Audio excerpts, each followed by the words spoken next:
Inilah video amatir saat kobaran api melalap sebuah minibus antik di Jalan Geraha Raya, Tangerang Selatan, Banten.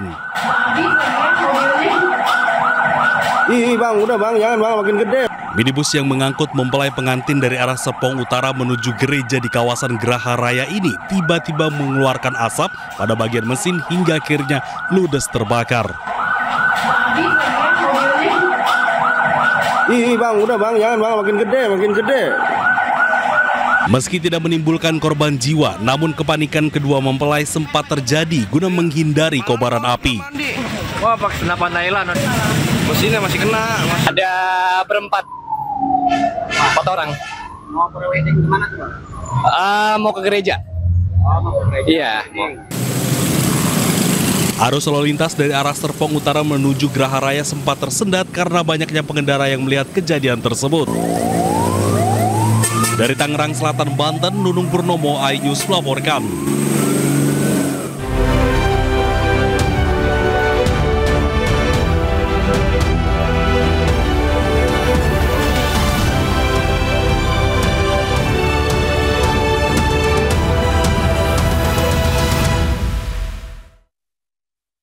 Kami udah nggak sabar loh, 5 hari nih. Ini kemanusiaan. Bersikeras memasuki area pondok untuk melihat langsung proses evakuasi. Puluhan keluarga korban meluapkan kemarahan kepada petugas. Viral di media sosial, bendera merah putih raksasa yang dikibarkan di Monas robek dan melayang di udara saat persiapan peringatan Hari Ulang Tahun ke-80 TNI.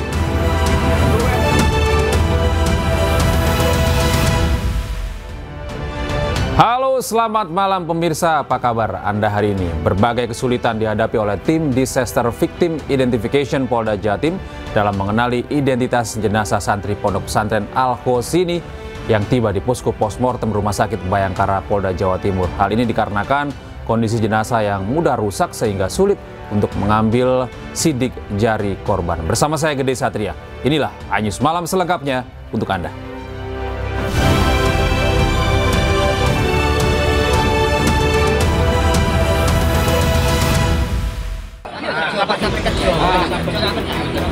Kita bersama, ayo kita gotong royong. Karena ini pihak korban, Pak. Oh, tidak bisa. Kita pengennya semua ayo kerja. Lagi kerja alat berat, Pak. Iya, bareng-bareng, nggak apa-apa.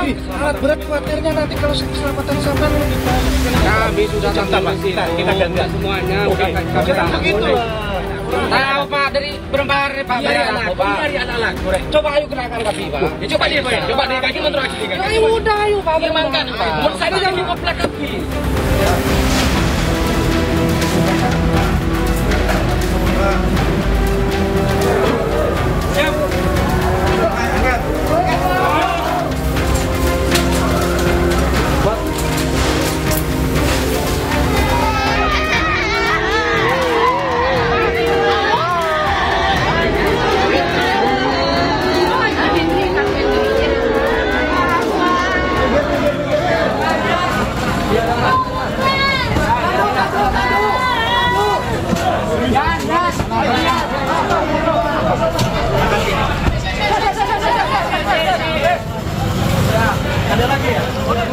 Nggak ada ya, cuma perut kecepet ya. Di sebelah kiri Jus. Iya. Haikal.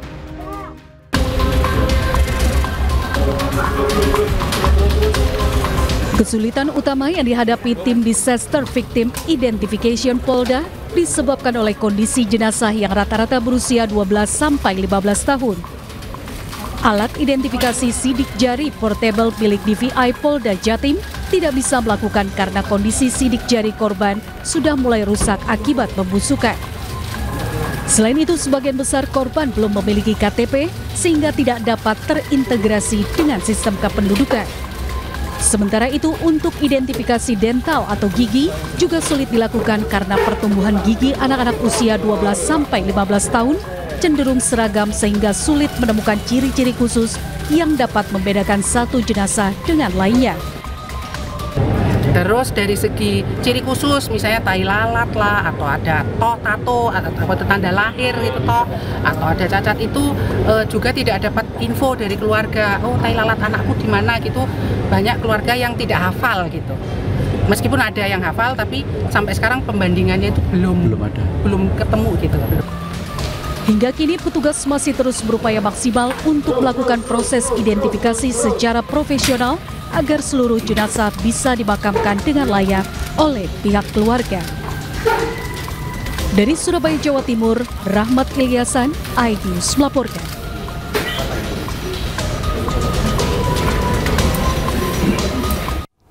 Sebelumnya pemirsa, suasana tegang mewarnai hari kelima operasi pencarian korban runtuhnya bangunan musola di Pondok Pesantren Al-Khosini pada Jumat siang. Puluhan keluarga korban meluapkan kemarahan kepada petugas karena bersikeras memasuki area pondok untuk melihat langsung proses evakuasi. Jadi nggak usah berlama-lama lah. Pokoknya kita kalau memang hari ini ibarat nggak ada gerakan yang ibaratnya positif buat kita akan gerak sendiri. Mohon maaf semuanya. Kami udah nggak sabar loh, 5 hari ini loh. Ini kemanusiaan. Para keluarga korban bersetegang dengan pihak berwajib yang bersikeras ingin masuk ke area evakuasi yang berada di dalam Pondok Pesantren Al-Khosini.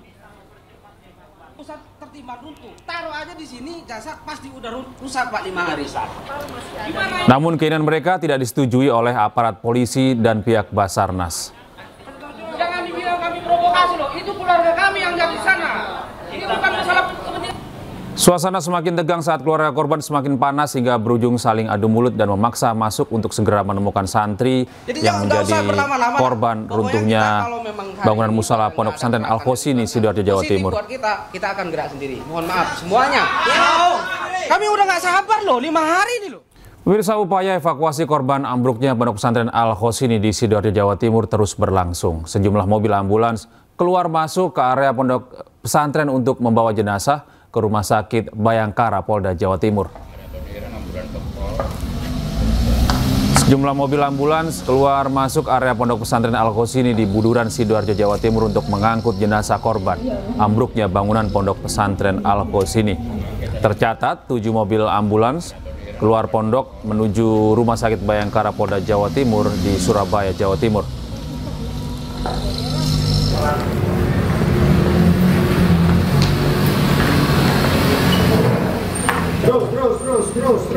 Terus. Stop. Ketiga jenazah santri Pondok Pesantren Al-Khosini Sidoarjo yang tiba di Rumah Sakit Bayangkara, Polda Jawa Timur. Kedatangan jenazah disaksikan langsung Gubernur Jawa Timur Kofifa Indar Parawansa. Jenazah nantinya diidentifikasi oleh tim DVI Polda Jawa Timur. Kita terima kasih loh dari Polda itu, tim antemortem itu dari hari pertama itu udah standby di pesantren. Dan kemarin itu sampel DNA juga sudah semua diambil dari keluarga wali santri. Artinya semua insya Allah well prepared. Pemirsa, tim bidang kedokteran dan kesehatan Bidoges Polda Jawa Timur telah mengumpulkan data korban sebelum meninggal di posko antemortem.